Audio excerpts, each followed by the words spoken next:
I hope you are well. Today we are going to discuss about class 10 first approach father self third unit. Let us start. Have a request to follow your textbook. As he entered the school gate, যখন হি বলতে এখানে কে না স্বামীনাথন। স্বামীনাথন যখন প্রবেশ করছিল school gate দিয়ে, an idea occurred to him, একটা ধারণা তার মধ্যে চলে এসেছিল বা একটা বুদ্ধি তার মাথায় এলো। He could deliver the letter to the headmaster at the end of the day. করবে না দিনের শেষে, অর্থাৎ ক্লাসের শেষে, স্কুলের শেষ টাইমে, অর্থাৎ স্কুলের শেষ টাইমে সে কী করবে না তার চিঠিটা হেডমাস্টারকে বা প্রধান শিক্ষক মহাশয়কে দেবেন। There was a chance Samuel might do something during the course of the day to justify the letter. কি বলছেন না একটি সুযোগ আসতে পারে, একটা সুযোগ আসতে পারে স্যামুয়েল যদি এই সময়ের মধ্যে কিছু করতে পারেন যাতে চিঠি দেওয়ার পক্ষে তার কি থাকবে, যুক্তি থাকবে। তারপরে বলছে স্বামী stood at the entrance to his class. স্বামী তার ক্লাসের, অর্থাৎ এখানে স্বামী বলতে Swaminathan, stood at the entrance to his class. Swaminathan ক্লাসের ঠিক প্রবেশপথের সামনে দাঁড়িয়েছিল। Samuel was teaching arithmetic. Samuel বা শিক্ষক মহাশয় অ্যারিথমেটিক বা পাটিগণিত পড়াচ্ছিলেন। হি লুকড অ্যাট স্বামী, তিনি স্বামীনাথনের দিকে তাকালেন। Swami hope Samuel would scold him severely. Swaminathan আশা করেছিল যে স্যামুয়েল তাকে খুব বকাবকি করবেন। স্কোল্ড মানে বকাবকি, সেভারলি মানে দারুণভাবে বা ব্যাপকভাবে। You are half an hour late, Samuel said. তুমি প্রায় আধ ঘন্টা দেরি করে ফেলেছ। শিক্ষক মহাশয় বললেন I have a headache sir, Swami said. Swaminathan বলল যে আমার মাথার যন্ত্রণা হয়েছিল sir. Then why did you come at all, তাহলে তুমি এলে কেন? This was an unexpected question from Samuel. স্যামুয়েলের কাছ থেকে এটা ছিল একটা অপ্রত্যাশিত প্রশ্ন। কার কাছে না স্বামীনাথনের কাছে। স্বামী said my father said I should not miss school sir. আমার বাবা বলেন যে আমার স্কুল কামাই করা ঠিক না। ও you R poor man, Swami thought. Samuel looked impressed. Samuel তার দিকে, অর্থাৎ স্বামীনাথনের দিকে একটু ভালোভাবে তাকালো। Your father is quite right, তোমার বাবা ঠিক করেছেন। We want more parents like him, আমরা তার মতোই প্যারেন্টস বা অভিভাবক বা পিতা মাতাকে আরও বেশি করে চাই। ও ইউ পোর ম্যান, হায় বেচারা। স্বামী থট, স্বামীনাথন ভাবল। ইউ ডু নট নো, তুমি জানো না what my father has done to you, আমার বাবা তোমার জন্য ঠিক কি করেছেন সেটা তো তুমি জানো না। All right, go to your seat, ঠিক আছে তুমি সিটে যাও। স্বামী স্যাট ডাউন, স্বামীনাথন বসলো। ফিলিং স্যাড, খুব দুঃখ অনুভব করলো বা মনে ব্যথা অনুভব করছে। He had never meet anyone as good as Samuel, সে তো আগে কখনো স্যামুয়েলের মতো ভালো লোককে দেখেনি। The teacher was inspecting home lesson, শিক্ষক মহাশয় বাড়ির কাজ বা গৃহ কাজগুলো দেখছেন ছাত্রছাত্রীদের। টু স্বামীজ থিঙ্কিং, এখন স্বামীনাথনের ভাবনা হচ্ছে this was the time when Samuel goat most angry, যে এইটাই ঠিক সময় হতে পারে যে স্যামুয়েল নিশ্চয়ই খুব রেগে যাবেন। বাট টুডে, কিন্তু আজকে Samuel appeared very gentle, Samuel এলো তার কাছে খুব ভদ্রভাবে। Swaminathan where is your homework, Swaminathan তোমার বাড়ির কাজ কোথায়? I have not done my homework sir, Swami said. Swaminathan বলল যে আমি আমার বাড়ির কাজ করতে পারিনি স্যার, আমি করিনি sir. Why headache asked Samuel, Samuel জিজ্ঞাসা করলো কেন, তোমার কি মাথার যন্ত্রণা? Yes sir. All right, sit down, Samuel said. ঠিক আছে বসে পড়ো, স্যামুয়েল বললেন। হোয়েন দ্য বেল র্যাং, যখন ঘন্টা বাজলো, লাস্ট পিরিয়ড, শেষ পিরিয়ডের কটা 4:30 PM, অর্থাৎ ঠিক 4:30টার সময় যখন লাস্ট পিরিয়ডের ঘন্টা বাজলো, Swami picked up his books and ran to the headmaster's room. Swaminathan তার বইগুলোকে নিল এবং ধরে নিয়ে কোথায় ছুটে চলল? হেডমাস্টারের রুমে, প্রধান শিক্ষকের রুমে। He found the room locked. সে দেখল যে রুমটা তো তালা লাগানো রয়েছে। The peon told him headmaster had gone on a week's leave. Peon বলল তাকে পিয়ন মশাই বললেন যে প্রধান শিক্ষক মহাশয় তো 1 সপ্তাহের জন্য ছুটিতে রয়েছেন। Swaminathan ran away from the place. Swaminathan সেখান থেকে দৌড়ে চলে এলো home. As soon as he entered home, সে যখন বাড়িতে প্রবেশ করছিল উইথ দ্য লেটার, চিঠিটি নিয়ে, ফাদার সেড, বাবা জিজ্ঞাসা করলে, বাবা বললেন, মানে তার বাবা বলেছিলেন, I knew you do not deliver it, আমি জানি তুমি এটা দেবে না। But the headmaster is on leave, Swami said. Swaminathan বলল, প্রধান শিক্ষক মহাশয় তো ছুটিতে রয়েছেন। Father snatched the letter away from Swami and tore it up. তার বাবা কি করলেন না, সেই লেটারটা বা চিঠিটা তার কাছ থেকে ছাড়িয়ে নিলেন। স্ন্যাচড মানে ছিনিয়ে নেওয়া, ছাড়িয়ে নেওয়া। অ্যান্ড টোর ইট আপ, টোর মানে ছিঁড়ে ফেলা, টোর ইট আপ এটাকে টুকরো টুকরো করে দিল। Don't ever come to me for help of Samuel scold you again. যদি স্যামুয়েল মানে শিক্ষক মহাশয়, স্যামুয়েল নামক শিক্ষক মহাশয় যদি তোমাকে বকাবকি করেন, আবার কখনো তুমি আর আমার সাহায্য চাইতে এসো না বা আমাকে আর বলো না। মানে Samuel don't ever come to me, আমার কাছে আর এসো না, ফর হেল্প, সাহায্যের জন্য। If Samuel scold you again, যদি স্যামুয়েল নামক শিক্ষক মহাশয় আবার তোমাকে বকাবকি করেন। You deserve your Samuel, he said, তিনি বললেন কি না, তোমার মতো ছেলের কাছে স্যামুয়েলই উপযুক্ত।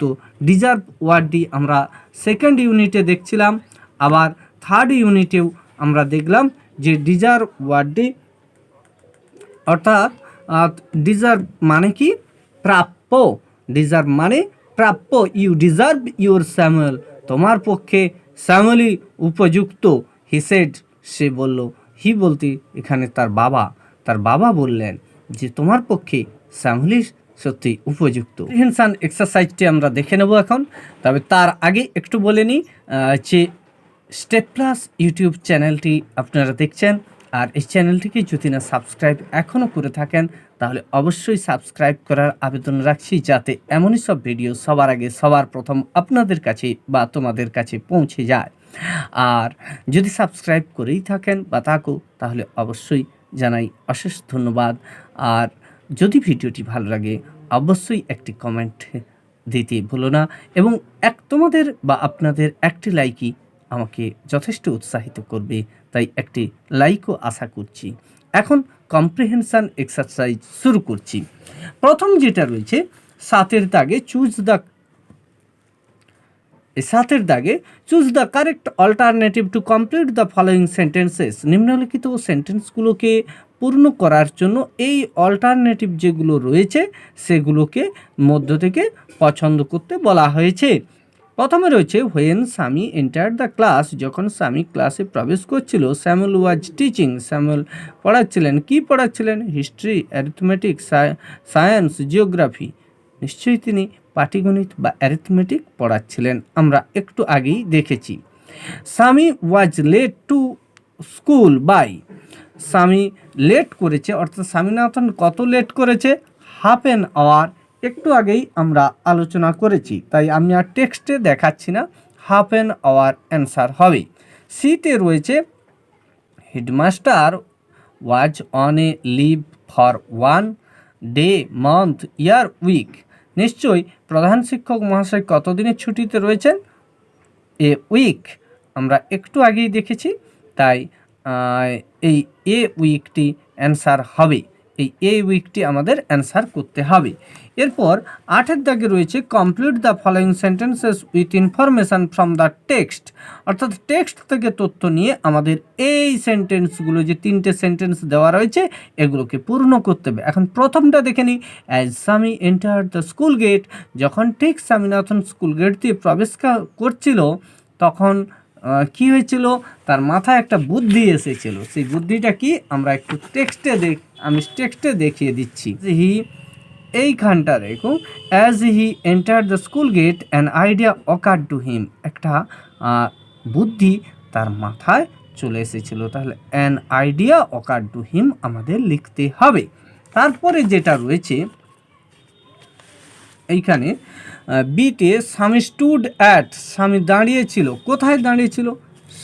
স্বামী স্টুড অ্যাট, টেক্সটটাকে এইখানে স্বামী stood at the entrance to his class, তাহলে দ্য এন্ট্রান্স টু হিজ ক্লাসটি আমাদেরকে লিখতে হবে টেক্সটে। এরপরে ঠিক সিতে যেটা রয়েছে যে father snatched the letter away from Swami and dash, এই ড্যাশে কী হবে? এই ড্যাশে ফাদার স্ন্যাচড, তার বাবা ছাড়িয়ে নিয়েছিলেন দ্য লেটার, চিঠিকে, অ্যাওয়ে ফ্রম স্বামী, স্বামীনাথনের কাছ থেকে, অ্যান্ড টোর ইট আপ আমরা দেখছিলাম। তাই এইটাকে আমি আবার দেখাচ্ছি, এই যে এখানে রয়েছে, হ্যাঁ, পুরো সেন্টেন্সটা আমি দেখাচ্ছি। Father snatched the letter away from Swami and tore it up, তাহলে টোর ইট আপটা আমাদেরকে ওখানে লিখতে হবে। এরপরে 9 দাগে যেটা রয়েছে সেটা হচ্ছে fill in the chart, fill in the chart with information from the text, অর্থাৎ টেক্সট থেকে তথ্য নিয়ে, ওইদিকে টেক্সটে যে তথ্য রয়েছে সেখান থেকে নিয়ে, মানে ইনফরমেশান বা তথ্যটা নিয়ে আমাদের এই যে কজ ইফেক্টের ঘরগুলো খালি রয়েছে এগুলোকে পূর্ণ করতে হবে। প্রথম যেটা রয়েছে কজটি ব্ল্যাঙ্ক, ইফেক্টটি দেওয়া আছে। এখন ইফেক্টটি তাহলে পড়ে দেখি। স্বামী did not do his homework, স্বামী তার হোমওয়ার্ক বা বাড়ির কাজ করছিল না। কেন করেনি? সেটার জন্য এই জায়গাটা হবে ঠিক right answer, I have a headache, মানে স্বামীনাথন হ্যাড এ হেডেক, এটাই হবে। আর দ্বিতীয়টা ঠিক এই জায়গাতে Swami never met anyone as good as Shyamal, Swami এর আগে কাউকেই এত ভালো দেখেনি শ্যামলের মতো। তাহলে এর এফেক্টে কি হবে না, এইটা ভেবে তার কি হয়েছিল ঠিক এই জায়গাটা আমি দেখতে বলছি যে এই যে স্বামী স্যাড ডাউন ফিল স্যাড, কেন? সে এটাই ভেবে খুব বসে পড়েছিল। স্বামী স্যাড ডাউন, স্বামীনাথন বসে পড়েছিল। ফিল স্যাড, খুবই দুঃখ অনুভব করছিল। He had never meet anyone as good as Shyamal. অর্থাৎ কজ ইফেক্টের একটা বলে দিই যে এইটা ছিল তার কজ, এইটা ভেবেই তার কিন্তু এই দুঃখটা হয়েছিল, ফিল স্যাড, অর্থাৎ সে দুঃখ অনুভব করছিল। তাই আমাদেরকে এই লাইনটি বা এই সেন্টেন্সটি ওই এফেক্টের ঘরে বসাতে হবে। এরপরে যেটা রয়েছে সিতে, Swami could not deliver the letter, Swaminathan চিঠিটা দিতে পারছিল না, কারণটা কি? এইখানে দেখো যে the headmaster is on leave, এই জায়গাটায় the headmaster had gone on a week's leave, the headmaster had gone on a week's leave, অর্থাৎ 1 সপ্তাহের ছুটিতে রয়েছেন কে? প্রধান শিক্ষক মহাশয়। তাই এইটি আমাদেরকে এইখানে কজের ঘরে, অর্থাৎ ঠিক এই জায়গাতে সি এর ঘরে বসাতে হবে। এর পরের পৃষ্ঠাতে আমরা দেখব যেটা রয়েছে গ্রামার, অর্থাৎ 10-এর দিকে যে গ্রামারগুলো রয়েছে, গ্রামারে নিউজে choose the correct alternative, complete the following সেন্টেন্সে, নিম্নলিখিত এই সেন্টেন্সগুলোকে পূর্ণ করার জন্য যে কোনটা নিতে হবে আমাদেরকে, একটা অল্টারনেটিভ 3টে দেওয়া রয়েছে, এই টেক রয়েছে, তারপরে টেক্স রয়েছে, টুক রয়েছে, এর মধ্যে কোনগুলো হবে? Rina takes, took, the bus, to school, everyday. Rina প্রতিদিন স্কুলে যায়, টেক হবে না টেক্স হবে না টুক হবে?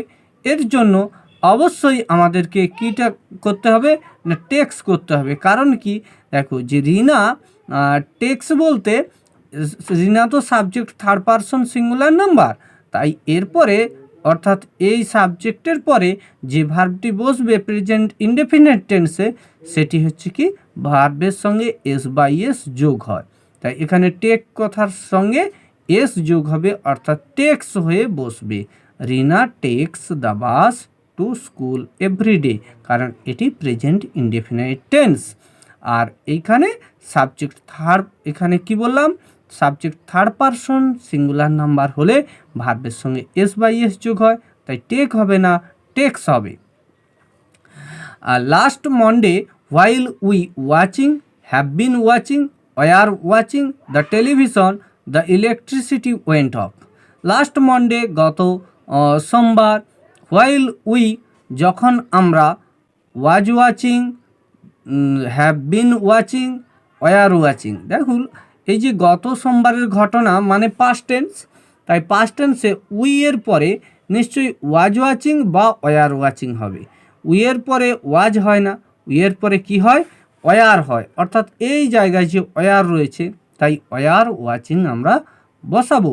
হ্যাভ বিন তো নয় পাস্ট টেন্সে, আর ওয়াজ তো হবেই না কারণ সাবজেক্ট প্লুরাল রয়েছে, তাই ওয়াজ না বসে ওয়ার বসবে।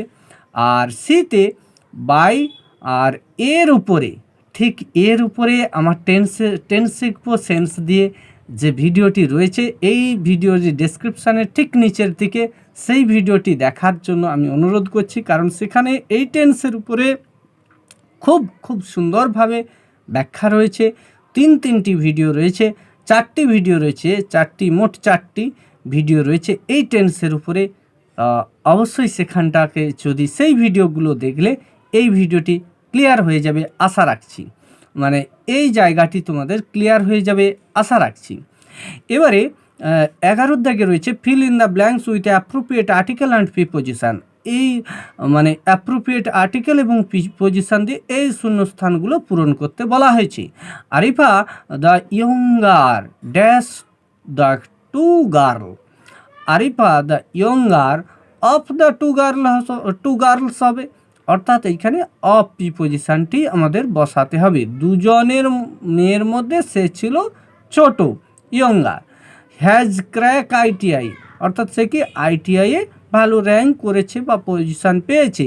হোয়াইল ড্যাশ ওল্ডার, হোয়াইল এখানে নিশ্চয়ই আমাদের তাহলে দা বসাতে হবে। The older one is an engineer, অর্থাৎ এইখানে অ্যান আর্টিকেলটি বসিবে। আর engineer of a multinational company, engineer of a multinational company আমাদের বসাতে হবে। ড্যাশ এ মাল্টিন্যাশনাল, এইখানে এই শূন্যস্থানে টাতে বা এই ড্যাশটিতে আমাদের অফ এ মাল্টিন্যাশনাল কোম্পানি বসাতে হবে। এরপরে যে রাইটিং স্কিল রয়েছে, সে রাইটিং স্কিলগুলো যদি দেখা হয় যে এডিটোরিয়াল লেটারের উপর নির্ভর করে লেখা রয়েছে, অর্থাৎ এডিটোরিয়াল লেটার কিভাবে লিখতে হবে। আর ইরেগুলার ক্লিয়ারনেস অফ গার্বেজ, অর্থাৎ অনিয়মিত পরিষ্কার করা হয় গার্বেজ মানে নোংরাকে, তার উপরে এডিটোরিয়াল লেটার বা সংবাদপত্রের সম্পাদককে একটি চিঠি লেখা রয়েছে এখানে। অবশ্যই সেই চিঠিটি পড়ে বোঝার অনুরোধ থাকলো, যদি না বুঝতে পারো কমেন্টে জানালে অবশ্যই আমি সে হেল্প করব পরবর্তী ভিডিওতে। আর ঠিক এই জায়গাতে আমি বলছি যে পরের পৃষ্ঠাতে এই জায়গাটাতে রয়েছে এডিটোরিয়াল লেটার কিভাবে লিখতে হয় তার বেশ কিছু ধারা রয়েছে। আর এডিটোরিয়াল লেটার কিভাবে লিখতে হয় যদি আরও জানতে চাও কমেন্টে, তাহলে অবশ্যই পরবর্তীতে সেই ভিডিও নিয়ে আসব।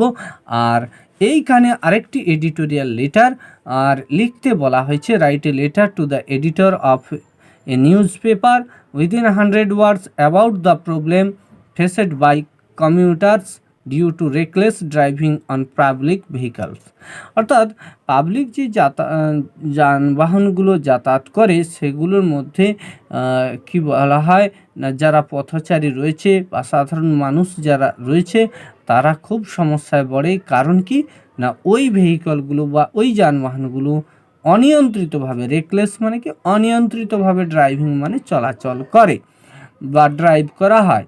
তাই সেই সমস্যা নিয়ে একটি সংবাদপত্রের সম্পাদককে 100টি ওয়ার্ডের মধ্যে চিঠি লিখতে বলা হয়েছে। অবশ্যই তোমরা লিখবে আশা রাখছি, আর যদি না পারো কমেন্টে জানালে অবশ্যই আমি হেল্প করব। আর এডিটোরিয়াল লেটার কিভাবে লিখতে হয় তার সোজা নিয়মও রয়েছে, যদি কমেন্টে তোমরা জানতে চাও তাহলে অবশ্যই আমি পরবর্তীতে ওর উপরে একটা ভিডিও নিয়ে আসবো। Thank you, hope see you again, may God bless you.